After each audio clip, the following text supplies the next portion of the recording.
ಎಲ್ಲರಿಗೂ ನಮಸ್ಕಾರ. ಎಲ್ಲ ಹೇಗಿದ್ದೀರಾ? ಭಗವಂತ ಎಲ್ಲರನ್ನೂ ಚೆನ್ನಾಗಿಟ್ಟಿರಲಿ ಅಂತ ಕೇಳ್ಕೊಳ್ತೀನಿ. ತುಂಬ ಜನ ಹೇಳ್ತಾ ಇದ್ದರು, ನೀವು ಯುಗಾದಿ ಹಬ್ಬದ್ದು ವ್ಲಾಗ್ ಮಾಡಿದ್ದೀರಾ, ಅದರಲ್ಲಿ ಒಬ್ಬಟ್ಟು ಮಾಡೋದನ್ನು ಮಾಡಿದ್ದೀರಾ, ಆದರೆ ಒಬ್ಬಟ್ಟನ್ನು ಹೇಗೆ ಮಾಡೋದು ಅಂತ ನೀವು ಹೇಳಿಲ್ಲ ಅಂತಂದ್ಬಿಟ್ಟು, ಅದಕ್ಕೋಸ್ಕರ ನಾನಿವತ್ತು ಹಬ್ಬದ ದಿನ ಮಾಡಿದ್ನಲ್ಲ ಬೇಳೆ ಒಬ್ಬಟ್ಟು, ಅದನ್ನು ಹೇಗೆ ಮಾಡೋದು ಅಂತ ತೋರಿಸ್ಕೊಡ್ತಾ ಇದ್ದೀನಿ. ಸಾಮಾನ್ಯವಾಗಿ ನಾನು ಬೇಳೆ ಒಬ್ಬಟ್ಟನ್ನು 2-3 ರೀತಿಲಿ ಮಾಡ್ತೀನಿ. ನಾನು ಇವತ್ತು ಹೇಗೆ ಮಾಡ್ತಾಯಿದ್ದೀನಿ ಅಂತ ತೋರಿಸ್ತೀನಿ. ಇಲ್ಲಿ ನಾನು ಒಂದು ಅರ್ಧ kg ತೊಗರಿಬೇಳೆ ತೊಗೊಂಡಿದ್ದೀನಿ. ಅಂದರೆ ಇದು ನಾನು ಮನೆಯಲ್ಲೇ ಮಾಡ್ಕೊಂಡಿರೋದು ತೊಗರಿಬೇಳೆ. ನೀವು ನನ್ನ ಹಿಂದಿನ ವೀಡಿಯೋದಲ್ಲಿ ನೋಡಿರ್ಬೋದು, ನಾನು ತೊಗರಿ ಕಾಳು ತೊಗೊಂಡು ಮನೆಯಲ್ಲೇ ಅದನ್ನು ಕಾಳು ಹೊಡ್ಕೊಂಡು ನಾನು ಬೇಳೆ ಮಾಡ್ಕೊಂಡಿರೋದು. ಇದಕ್ಕೆ ನಾನು ಒಂದು 200 ಗ್ರಾಮ್ನಷ್ಟು ಕಡಲೆಬೇಳೆ ಮಿಕ್ಸ್ ಮಾಡ್ಕೊಳ್ತಾ ಇದ್ದೀನಿ. ಇವೆರಡನ್ನೂ ಈಗ ನಾವು ನೀರಿನಲ್ಲಿ ಚೆನ್ನಾಗಿ ತೊಳ್ಕೊಂಡು ಕುಕ್ಕರ್ನಲ್ಲಿ ಬೇಯೋಕೆ ಹಾಕಬೇಕು. ತುಂಬ ಜಾಸ್ತಿ ಬೇಯಬಾರ್ದು ಇದು. ಕುಕ್ಕರ್ನಲ್ಲಿ 1 ವಿಷಲ್ಲಾದರೆ ಸಾಕು. ಅಷ್ಟಕ್ಕೆ ಎಷ್ಟು ಬೇಯುತ್ತೆ ಅಷ್ಟೇ ಸಾಕು. ಕೆಲವ್ರು ಏನು ಮಾಡ್ತಾರೆ, ಕುಕ್ಕರಲ್ಲಿ ಹಾಕೋದೇ ಇಲ್ಲ, ಇದನ್ನು ಹಾಗೇ ಬೇಯಿಸ್ಕೋತಾರೆ, ತುಂಬ ಬೆಂದೋಗುತ್ತೆ ಅಂತಂದ್ಬಿಟ್ಟು. ಯಾಕಂದರೆ ತುಂಬ ಬೆಂದೋದ್ರೆ ಒಳ್ಳೆ ಪಾಯಸದ ಥರ ಆಗುತ್ತೆ, ಆವಾಗ ಒಬ್ಬಟ್ಟಿಗೆ ಚೆನ್ನಾಗಾಗೋದಿಲ್ಲ. ಹಾಗಾಗಿ ನಾವು ಇದನ್ನು 1 ವಿಷಲ್ ಕೂಗಿಸಿದ್ರೆ ಸಾಕು. ನೋಡಿ, ಈಗ ಇದು ಚೆನ್ನಾಗಿ ಬೆಂದಿದೆ ಬೇಳೆ. ಇದರ ನೀರೆಲ್ಲ ನಾನು ಬೇರೆ ಒಂದು ಬಟ್ಲಿಗೆ ಹಾಕ್ಕೊಂಡಿದ್ದೀನಿ. ಈಗ ನೋಡಿ, ಬೇಳೆ ಮಾತ್ರ ತೊಗೊಂಡಿದ್ದೀನಿ. ಇದನ್ನು ನಾವು ಒಂದು ಸಲ ಮಿಕ್ಸಿಗೆ ಹಾಕ್ಕೋಬೇಕು. ಮಿಕ್ಸಿಗೆ ಹಾಕ್ಕೊಂಡು ನುಣ್ಣಗೆ ರುಬ್ಕೊಳ್ಬೇಕಾಗತ್ತೆ. ಈ ರೀತಿ ನುಣ್ಣಗೆ ರುಬ್ಕೋಬೇಕು ನಾವು. ರುಬ್ಕೊಂಡ್ಮೇಲೆ ಇದನ್ನು ನಾವು ಒಂದು ಪಕ್ಕಕ್ಕೆ ತೆಗೆದಿಡೋಣ. ಈಗ ನಾವು ಬೆಲ್ಲದ ಪಾಕ ತೆಕ್ಕೋಬೇಕು. ಈಗ ನಾನಿಲ್ಲಿ ಒಂದು 400 ಗ್ರಾಮ್ನಷ್ಟು ಬೆಲ್ಲ ತೊಗೊಂಡಿದ್ದೀನಿ. ಅರ್ಧ kg ಬೇಳೆಗೆ ನಾನು ಅರ್ಧ kg ಬೆಲ್ಲ ತೊಗೊಂಡಿಲ್ಲ, ನಮಗೆ ಸ್ವಲ್ಪ ಸ್ವೀಟ್ ಜಾಸ್ತಿ ಆಗುತ್ತೆ ಅಂತ ನಾನು 400 ಗ್ರಾಮ್ ಮಾತ್ರ ತೊಗೊಂಡಿದ್ದೀನಿ. ಅದನ್ನು ಈಗ ನಾನು ಸ್ಟವ್ ಮೇಲಿಟ್ಟು ಒಂದೆಳೆ ಪಾಕ ತಕ್ಕೋಬೇಕು.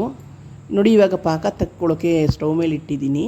ಅದಕ್ಕೆ ಒಂದು 2 ಚಮಚದಷ್ಟು ನೀರು ಹಾಕ್ತೀನಿ ಅಷ್ಟೇ. 2 ಸ್ಪೂನ್ ನೀರು ಹಾಕಿದ್ರೆ ಸಾಕು. ಬೆಲ್ಲ ಕರ್ಗೋಕಷ್ಟೇ ನಾವು ನೀರು ಹಾಕ್ತಾ ಇರೋದು, ಹಾಗಾಗಿ 2 ಸ್ಪೂನ್ ಸಾಕು. ಈಗ ಇಲ್ಲಿ ಬೆಲ್ಲ ಕರಗ್ತಾ ಇರಲಿ, ಅಷ್ಟೊತ್ತವರೆಗೆ ನಾವು ಕಣಕ ರೆಡಿ ಮಾಡ್ಕೊಂಡು ಬಿಡೋಣ. ಕಣಕಕ್ಕೆ ಈಗ ನಾನು 2 ಸ್ಪೂನ್ ಗೋಧಿ ಹಿಟ್ಟು ಹಾಕ್ತಾಯಿದ್ದೀನಿ, ಮತ್ತು 4 ಸ್ಪೂನ್ನಷ್ಟು ಮೈದಾ ಹಿಟ್ಟು ಹಾಕ್ತಾಯಿದ್ದೀನಿ.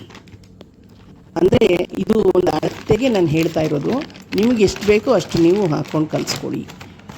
ಬರೀ ಮೈದಾದಲ್ಲೇ ಕಲಿಸಿದ್ರೆ ಅದು ಒಂಥರ ಒಬ್ಬಿಟ್ಟೆಲ್ಲ ಆರೋದ್ಮೇಲೆ ರಬ್ಬರ್ ಥರ ಆಗುತ್ತೆ. ಹಾಗಾಗಿ ನಾನು ಸ್ವಲ್ಪ ಗೋಧಿ ಹಿಟ್ಟನ್ನು ಮಿಕ್ಸ್ ಮಾಡೋದು. ನಾನು 4 ಸ್ಪೂನ್ ಮೈದಾ ಹಿಟ್ಟು ಹಾಕಿದ್ರೆ ಅದಕ್ಕೆ 2 ಸ್ಪೂನ್ ಗೋಧಿ ಹಿಟ್ಟು ಹಾಕ್ಕೊಳ್ತೀನಿ.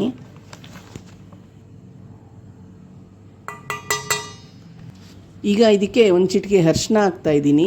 ಅರಿಶಿನ ಆದಮೇಲೆ 1 ಸ್ಪೂನು ಎಣ್ಣೆ ಹಾಕಬೇಕು. ಎಣ್ಣೆ ಹಾಕಿ ನಾವು ಕಲಿಸೋದ್ರಿಂದ ಸ್ವಲ್ಪ ಸ್ಮೂತ್ ಬರುತ್ತೆ, ಹಾಗಂತ ತುಂಬ ಹಾಕಬಾರ್ದು. 1 ಸ್ಪೂನ್ ಎಣ್ಣೆ ಹಾಕಬೇಕು ಕಲಿಸುವಾಗ. ಮತ್ತು ಒಂಚೂರು ಉಪ್ಪು, ಒಂದು ಚಿಟಿಕೆ ಉಪ್ಪು ಹಾಕಿದ್ರೆ ಸಾಕು. ರುಚಿಗೆ ಇದಷ್ಟೇ, ಜಾಸ್ತಿ ಹಾಕಬಾರ್ದು. ಒಂಚೂರು ಉಪ್ಪು ಹಾಕಿ ಕಲಿಸ್ಕೋಬೇಕು. ಈಗ ಬೆಲ್ಲ ಇಟ್ಟಿದ್ವಲ್ಲ ಸ್ಟವ್ ಮೇಲೆ, ಅದು ಕರಗಿದೆ. ಹಾಗಾಗಿ ಮಿಕ್ಸಿನಲ್ಲಿ ಬೇಳೆ ರುಬ್ಬಿಟ್ಕೊಂಡಿದ್ವಲ್ಲ ಅದನ್ನು ಈಗ ಹಾಕಿ ಅಲ್ಲಿ ಕಲಿಸ್ಕೊಳ್ಳೋಣ.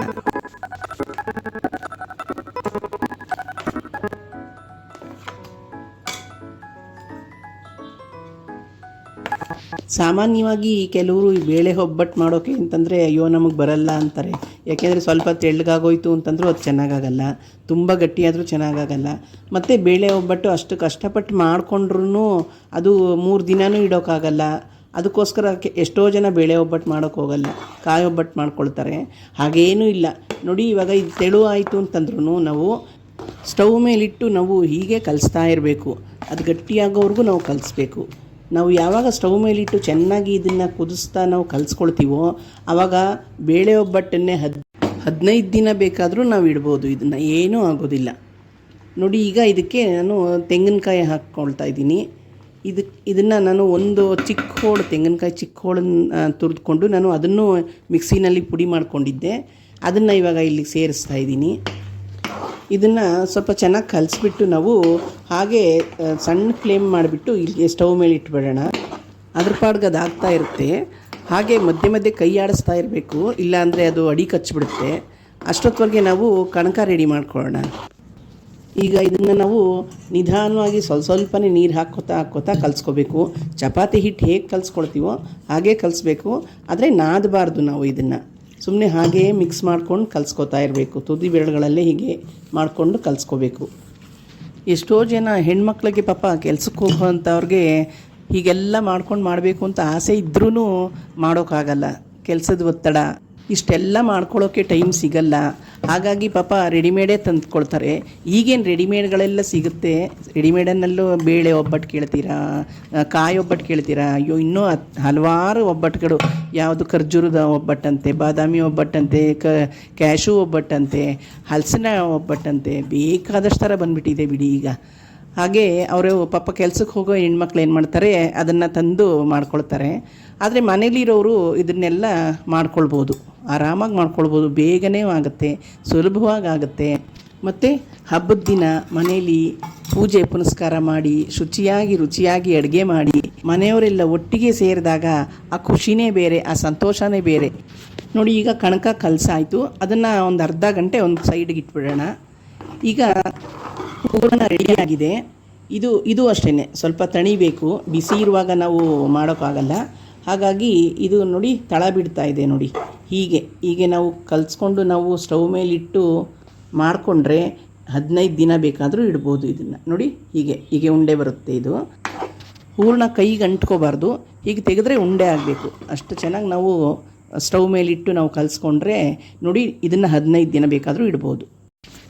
ನೋಡಿ, ಈಗ 1 ಗಂಟೆ ಆಯಿತು, ಕಣಕನೂ ರೆಡಿಯಾಗಿದೆ. ನೋಡಿ, ಮೃದುವಾಗಿ ನೋಡಿ, ಕೈ ಗಂಟ್ತಾ ಇಲ್ಲ. ಹೀಗೆ ಕಣಕನೂ ರೆಡಿಯಾಗಿದೆ.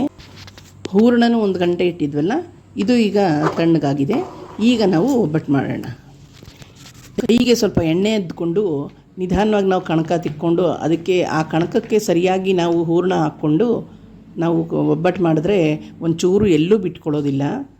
ಮನೆಯಲ್ಲಿ ಪಾಲಿಥೀನ್ ಕವರ್ ಇದ್ದರೆ ಅದರ ಮೇಲೆ ತಟ್ಕೊಳ್ಳಿ, ಅಥವಾ ಈ ಎಣ್ಣೆ ಕವರ್ಗಳಿರ್ತಾವಲ್ಲ, ಎಣ್ಣೆ ಖಾಲಿ ಆದಮೇಲೆ ಕವರ್ಗಳು ಇರ್ತಾವಲ್ಲ, ಅದರಲ್ಲಿ ಎಣ್ಣೆ ಕವರಲ್ಲಿ ತಟ್ಕೊಂಡ್ರೂ ಆಯಿತು. ಆವಾಗಲೂ ತುಂಬ ಚೆನ್ನಾಗಿ ಬರುತ್ತೆ ಒಬ್ಬಟ್ಟು.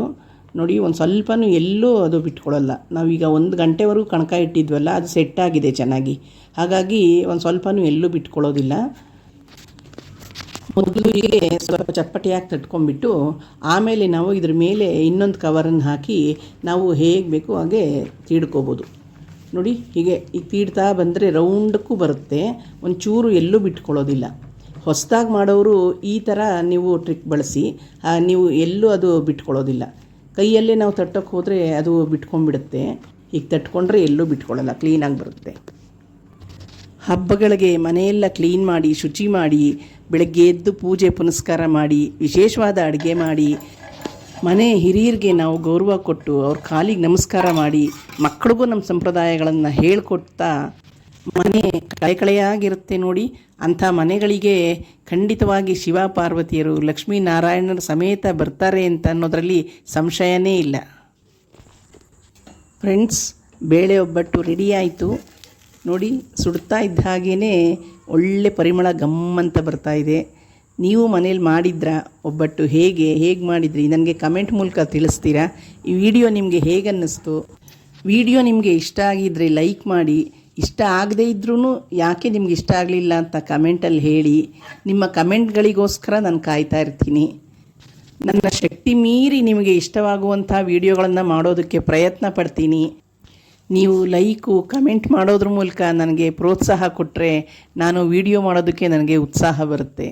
ನನ್ನ ಚಾನಲನ್ನು ಸಬ್ಸ್ಕ್ರೈಬ್ ಮಾಡ್ಕೊಂಡು ನೋಡ್ತಾ ಇರೋ ಎಲ್ಲ ವೀಕ್ಷಕರಿಗೂ ನನ್ನ ಹೃತ್ಪೂರ್ವಕ ಧನ್ಯವಾದಗಳನ್ನು ತಿಳಿಸ್ತಾ ಈ ವಿಡಿಯೋ ಮುಗಿಸ್ತೀನಿ. ಮುಂದಿನ ವಿಡಿಯೋದಲ್ಲಿ ಸಿಗೋಣ ಅಲ್ಲ. ಎಲ್ರಿಗೂ ಒಳ್ಳೆಯದಾಗಲಿ. ನಮಸ್ಕಾರ.